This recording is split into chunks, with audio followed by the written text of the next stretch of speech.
एक समय की बात है। रामपुर गांव में एक माधव नाम का एक गरीब और ईमानदार किसान अपनी पत्नी सावित्री और अपने बच्चे मोहन के साथ रहता था। उसी गांव में एक गांव का चालाक और लालची साहूकार देवदत्त रहता था। वो अक्सर गरीब लोगों का शोषण किया था। वो गांव राजा विक्रम के राज्य क्षेत्र में आता था। राजा विक्रम एक बहुत ही न्यायप्रिय राजा के रूप में जाना जाता था।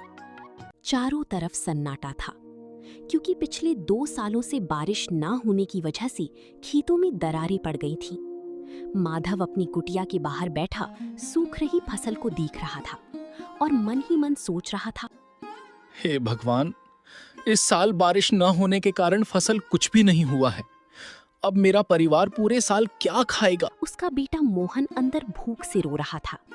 बाबा, मुझे बहुत भूख लगी है, कुछ खाने को दो ना। मुझे बहुत जोर की भूख लगी है। हे ईश्वर, इतनी कड़ी मेहनत के बाद भी आज मेरे बच्चे के लिए एक मुट्ठी अनाज नहीं है। क्या मेरी ईमानदारी का यही सिला है? सावित्री माधव को दुखी देखकर उसे समझाती है। हिम्मत मत हारिए, गांव के साहूकार देवदत्त जी के पास जाकर देखिए, शायद वो कुछ कर्ज दे दे। पर सावित्री, देवदत्त के बारे में लोग कहते हैं कि वो एक बार जिसे पकड़ता है फिर कभी छोड़ता नहीं। वो बहुत चालाक है। वक्त बुरा है जी, और हमारे पास कोई रास्ता नहीं है। भगवान सब ठीक करेगा। ठीक है सावित्री, मैं साहूकार के पास जाता हूँ।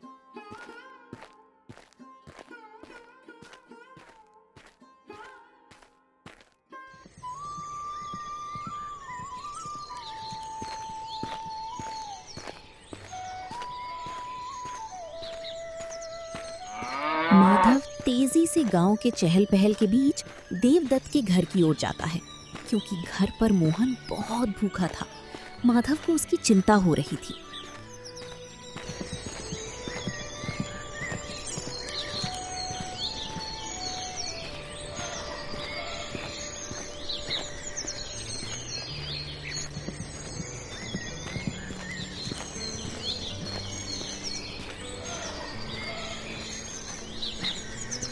माधव डरता हुआ साहूकार की बड़ी हवेली पहुंचा।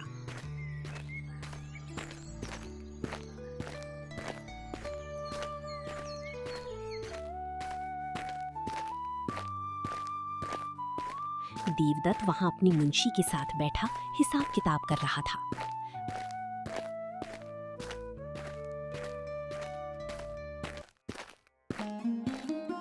आओ आओ माधव, आज कैसे रास्ता भूल गए?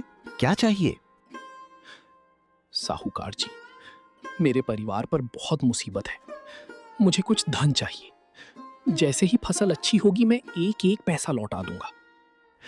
पैसे तो मिल जाएंगे माधव, लेकिन एक शर्त है। अगर तुमने 6 महीने में पैसे नहीं लौटाए तो तुम्हारे हिस्से की 5 एकड़ जमीन मेरी हो जाएगी। बोलो, मंजूर है? माधव मजबूर था। अगर ये शर्त मैं नहीं मानूंगा तो ये साहूकार मुझे किसी भी हाल में पैसे नहीं देगा। और उधर मेरा बच्चा भूख से तड़प रहा है। क्या करूं?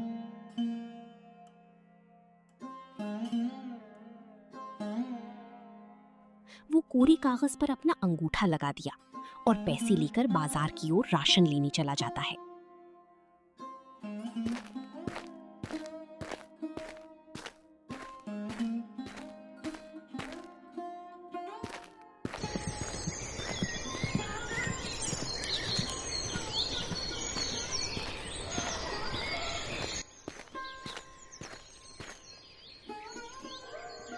रास्ते में माधव ने घर के लिए राशन खरीदा और सामान लेकर घर की ओर चल पड़ा।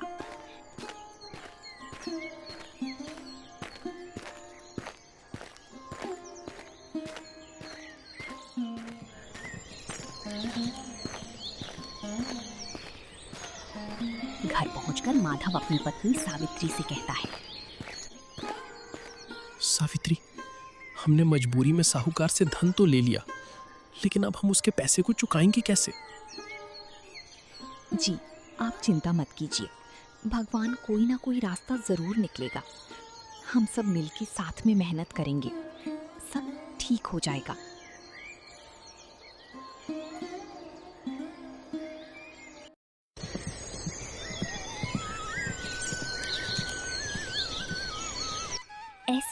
दिन बीत जाते हैं। फिर कुदरत मेहरबान हुई और भरपूर बारिश हुई। माधव ने अपने परिवार के साथ दिन रात एक करके इतनी फसल उगाई कि उसने 4 महीने में ही कर्ज की रकम जमा कर ली। वो तुरंत देवदत्त के पास गया, लेकिन उस दिन देवदत्त गांव के बाहर एक पुरानी मंदिर के पास टहल रहा था।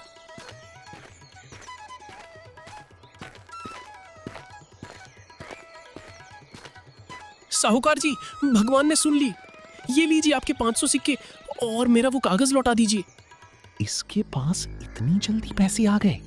अगर मैं अभी इसे रसीद नहीं दूंगा तो मैं इसकी जमीन हड़प सकता हूं। माधव, कागज तो हवेली में है, पर तुम चिंता मत करो। देखो, हम इस पुरानी मंदिर के न्याय वाले पत्थर के सामने खड़े हैं। मैं इस पत्थर पर एक लकीर खींच देता हूं, यही सबूत होगा कि तुमने पैसे दे दिए। ठीक है साहूकार जी, आप पर और इस पत्थर पर मुझे पूरा भरोसा है। 2 महीने और बीत गए। एक दिन माधव के घर देवदत्त 2 आदमियों के साथ पहुंचा। माधव, बाहर निकल। 6 महीने बीत गए और तूने एक पैसा नहीं दिया। अब ये घर और जमीन खाली कर। ये आप क्या कह रहे हैं? मैंने 2 महीने पहले ही मंदिर के पास आपको पैसे दे दिए थे। झूठे कहीं के, मेरे पास तेरा अंगूठा लगा कागज है। क्या सबूत है कि तूने पैसे दिए? तेरे पास कोई गवाह है? मैं तुझे 2 दिन का समय देता हूं। अगर तुमने पैसे नहीं लौटाए तो ये घर और जमीन मेरी हो जाएगी। साहूकार की बातें सुनते ही माधव की जैसी पैरों तले जमीन ही खिसक गई हो। सावित्री, देखा तुमने, ये साहूकार कैसे झूठ बोल रहा है। सावित्री माधव को समझाते हुए कहती है, अजी, ये साहूकार ऐसे नहीं मानने वाला है। हमें कुछ करना ही पड़ेगा। तो क्या करें भाग्यवान, तुम ही बताओ। सावित्री पति को समझाते हुए, क्यों ना हम राजा साहब के पास चलें? सुना है वो न्याय प्रिय है, बहुत अच्छा न्याय करते हैं। वो किसी के साथ अन्याय नहीं होने देते। लखन काका, आप? नमस्ते काका। नमस्ते बेटा, तुम्हारी पत्नी बिल्कुल सही कह रही है बेटा। राजा विक्रम एक बहुत अच्छे राजा और सही न्याय करने के लिए व्याख्यात हैं। वो तुम्हारे साथ न्याय जरूर करेंगे। चलो, हम सब राजा साहब के दरबार चलते हैं। ठीक है काका, आप जैसा कहें।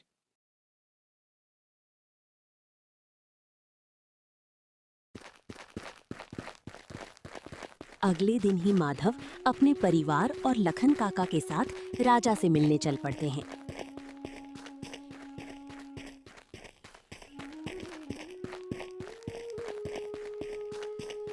कुछ ही पहर में माधव और उसका परिवार राजा के महल के सामने पहुंच जाते हैं। काका, क्या अभी राजा साहब होंगे?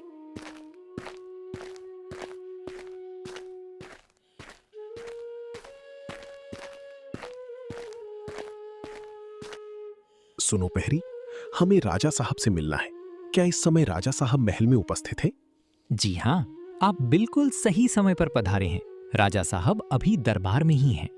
चलो माधव।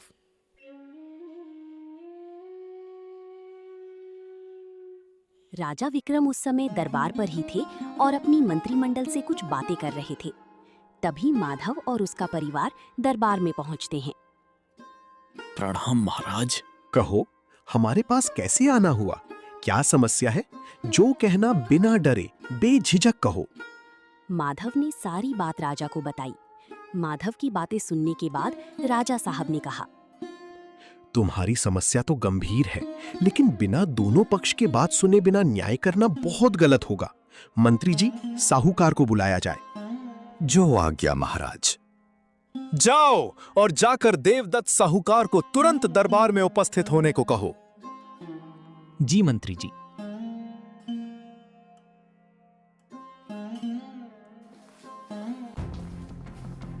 द्वारपाल तुरंत देवदत्त के पास पहुंचते हैं। क्या देवदत्त तुम्हारा ही नाम है? जी, कहिए, मेरा ही नाम देवदत्त है। तुम्हें तत्काल महाराज ने दरबार में उपस्थित होने को कहा है। भला मैंने क्या किया है? परंतु मैं अभी नहीं गया तो लेने के देने पड़ जाएंगे। नहीं नहीं, मुझे तुरंत जाना चाहिए। देवदत्त द्वारपाल के साथ महल जाता है।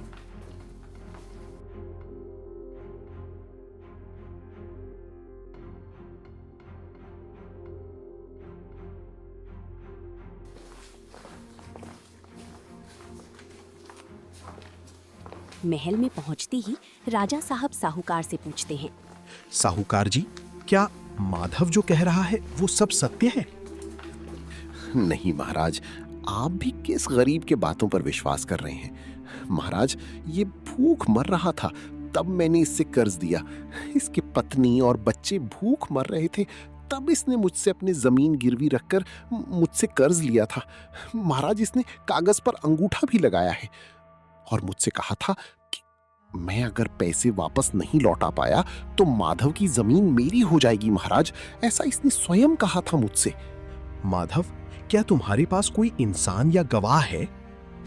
महाराज, वहां कोई इंसान नहीं था, सिर्फ मंदिर के पास एक पुराना पत्थर था जिसे साहूकार ने न्याय का पत्थर कहा था। ठीक है, अगर गवाह पत्थर है तो पत्थर ही सही। सिपाही, जाओ और उस पत्थर को दरबार में हाजिर करो।